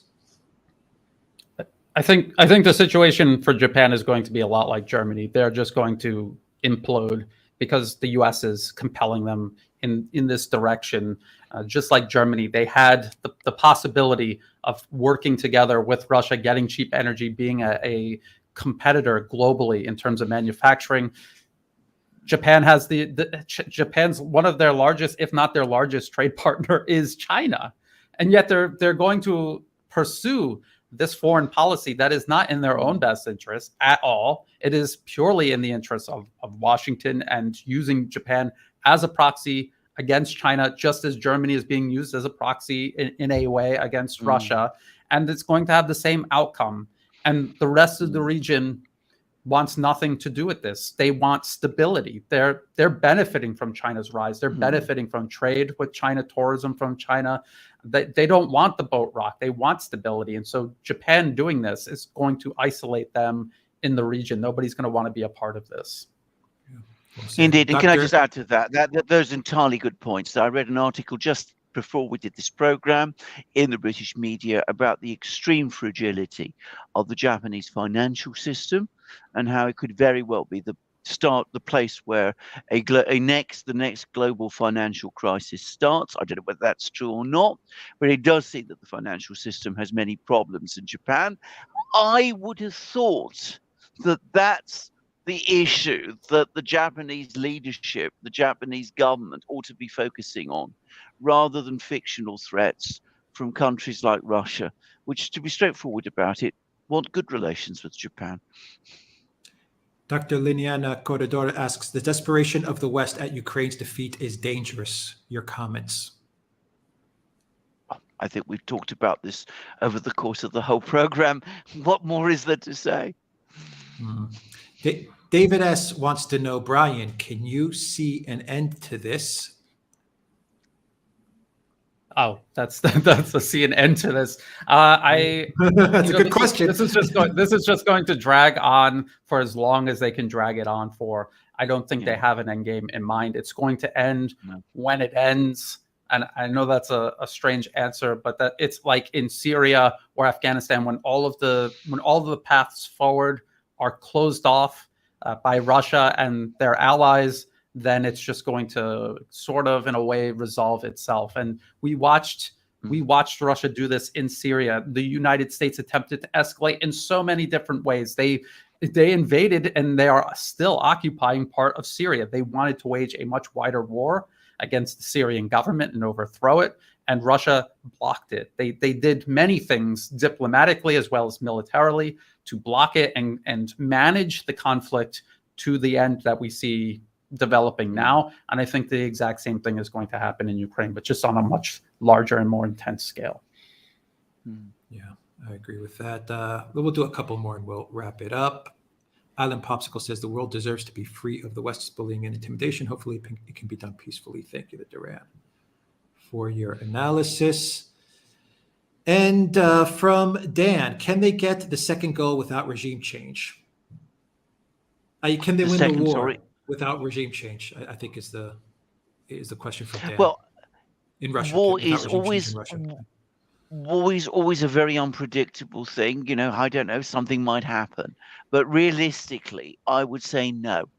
And I would say something else, that the whole point about the war was to achieve regime change in Russia. That was the whole plan. I mean, you know, stage a crisis for Russia, collapse its economy with the sanctions, defeat them in Ukraine, and then overthrow the government in Moscow and get rid of that horrible man, Mr. Putin, who's been causing us all this trouble.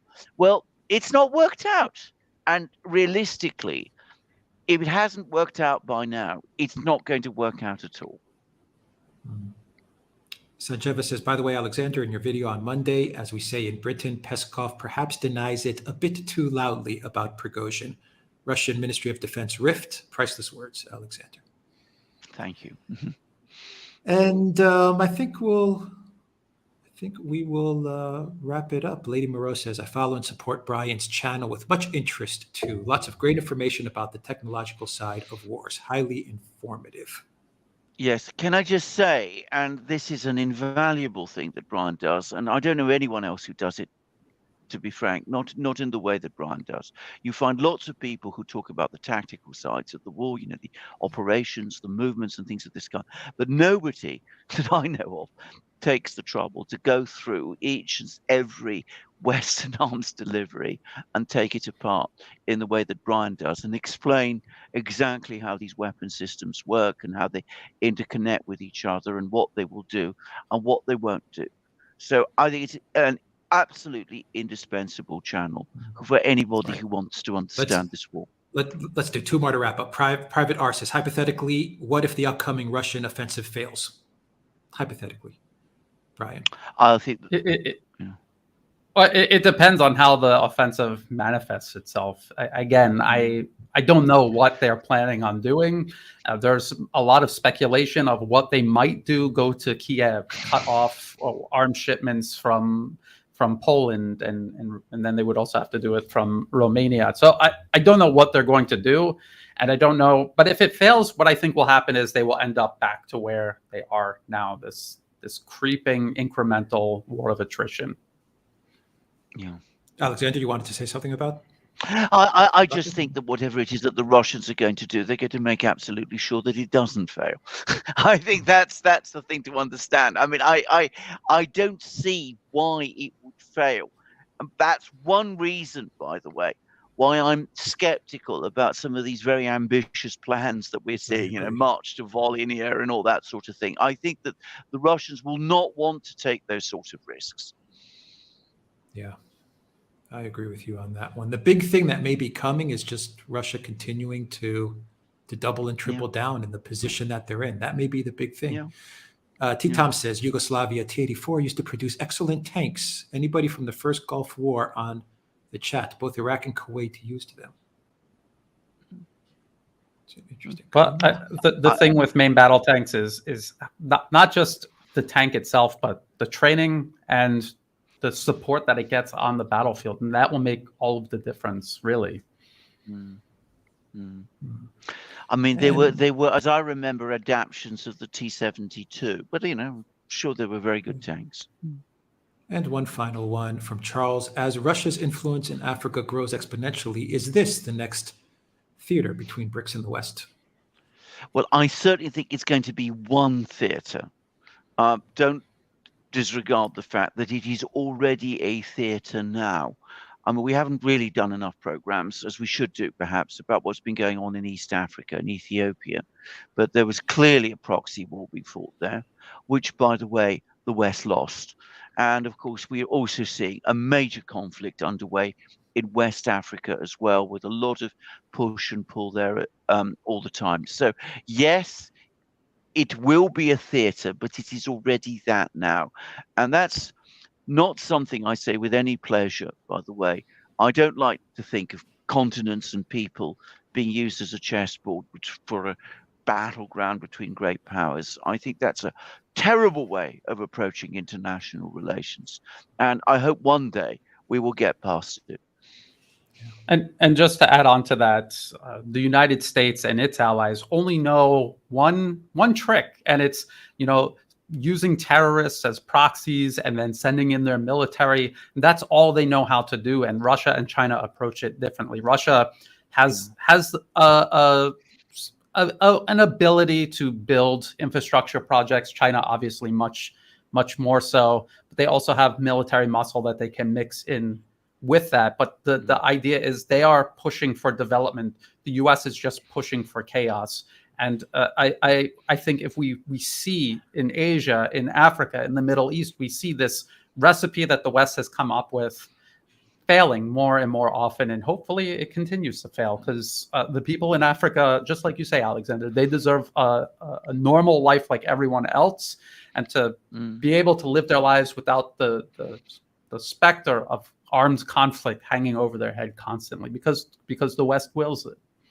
Yeah. Do you guys have any thoughts on Russia, Syria, and Turkey before we sign out? Have you guys heard anything with regards to the rapprochement between Syria and Turkey? Well, what I can say is that, of course, Putin and Erdogan spoke again yesterday with each other. I think this is definitely coming. And I'm going to say something else. I think that even if Erdogan was to lose the elections in June, which, by the way, I don't think he will, I think he'll make absolutely sure that he doesn't lose the elections. He might face protests and demos, but he's the sort of person who knows how to deal with those. But even if a new government were to appear in Ankara, they would still change the policy from confrontation with Syria.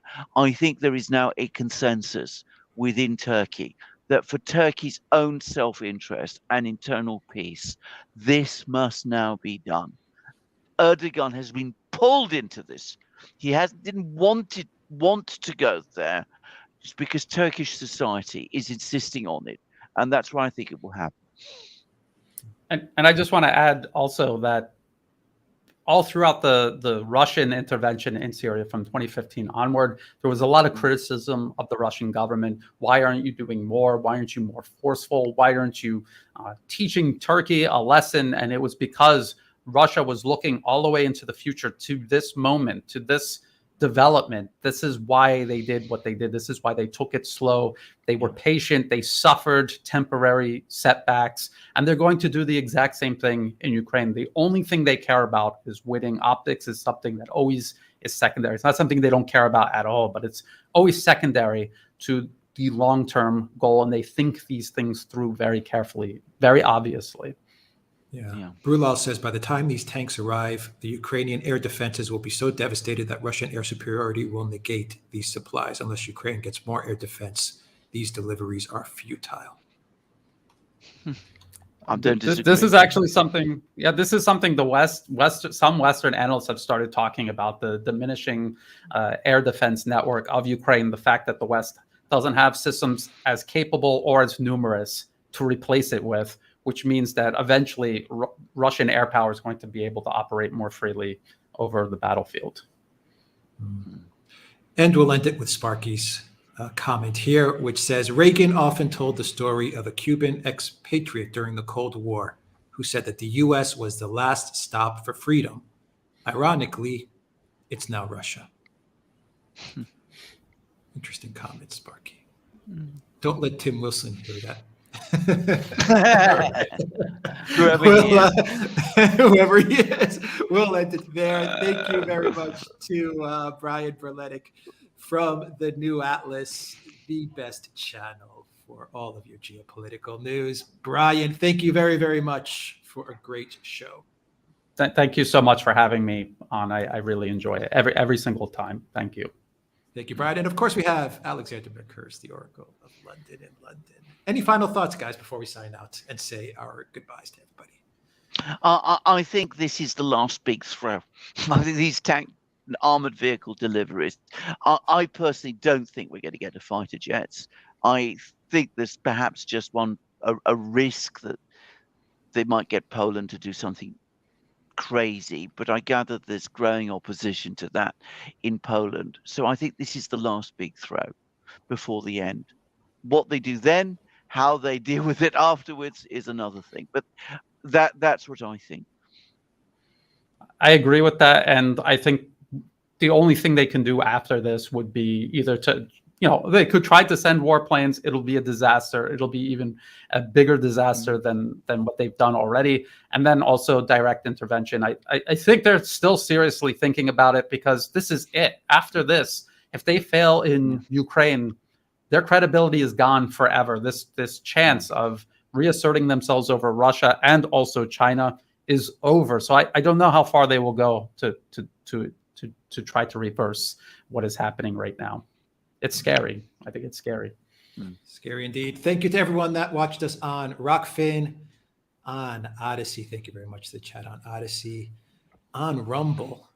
Fantastic chat on Rumble as well. And everybody that watched us on Telegram, and the YouTube chat was awesome today as well. And thank you to our amazing moderators, Spartan Warrior Queen, and Peter, and GEC, and Alan.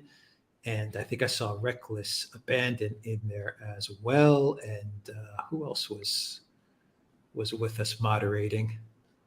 Gosh, I hope I didn't leave anybody out. Valley S, I saw Valley S was in the house as well. Hopefully, William Justice was also moderating. Thank you very much to our moderators. Thank you to everyone on theduran.locals.com. Thank you to the chat there as well. Once again, thank you to Brian Berletic. I will have all of Brian's information as a pinned comment down below where you can follow Brian, and it is also in the description box.